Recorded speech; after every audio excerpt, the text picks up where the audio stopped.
Jesus Christ, it's not about what have you done for me lately. It's not just about what's going on here and now. As followers of Jesus, we must seek our own personal transformation. As my title is, The Transformation of Jesus. We must seek our own transformation. And we know most of us, 30s, 40s, 50s, 60s, it's a lifetime journey. Yes, it is. It doesn't just happen overnight. The person that I was at 30, I'm not that person anymore at 40. That's right. That person I was at 40, I'm not that person anymore at 50.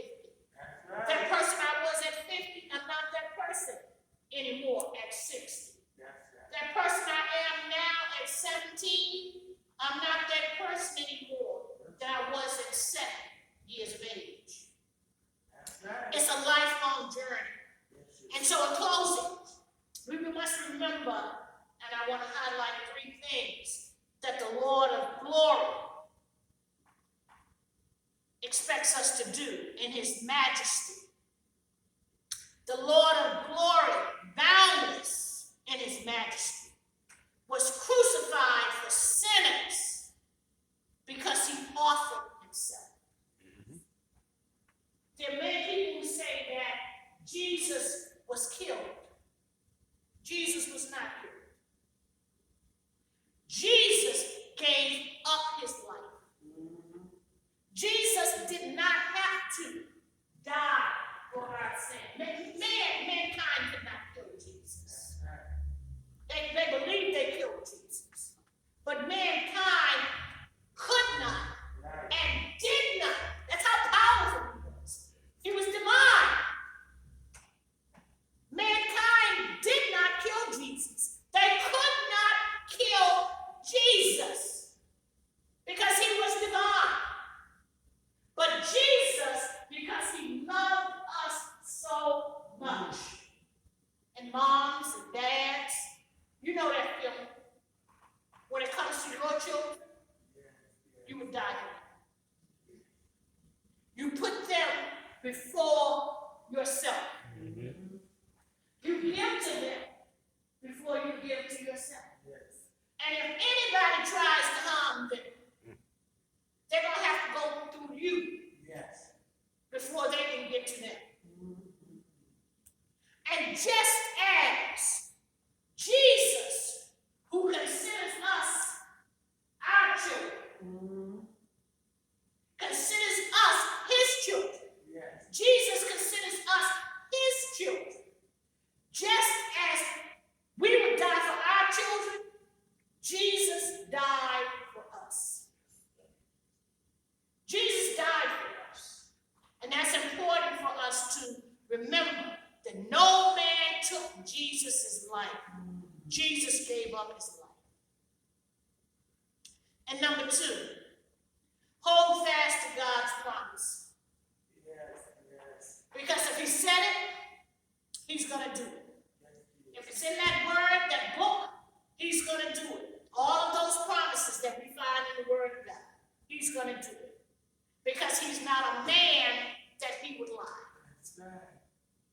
In addition to that, and you hear me say this all the time, when God gives you a vision, not your friend, not your colleague on the job, when God gives you a vision, God will always make provision.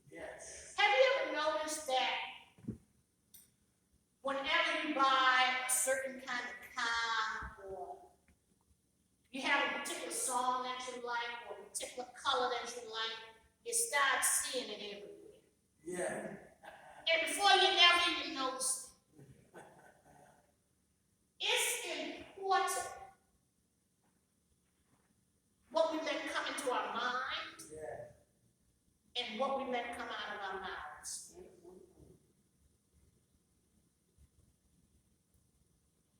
Once something comes into your mind that's positive, sometimes you say, I don't know how I'm going to do this. But once it comes into your mind, and then you begin to speak it, and many people call it affirmations. Affirmations. Visualization. Once you have it in your mind and you begin to speak it, the spiritual realm begins to open up. Yes. And things begin to fall in place for what you envisioned to become a reality. Yes. So it's very, very important what goes into your mind. Because we tell folks in the Word, if you take one step, God will take two. But if you're constantly telling yourself, I can't do this, I can't do that, I don't need anything, I don't want anything, you're blocking your blessings. Yes. And particularly, Sister Deborah, as we get older, we've got the cars, we've got the houses, we've got the fur coats, we've got the diamonds, we've got the big time jobs, and you begin to say, I've arrived. I don't need anything. I don't need anything. But what we must remember is that we are blessed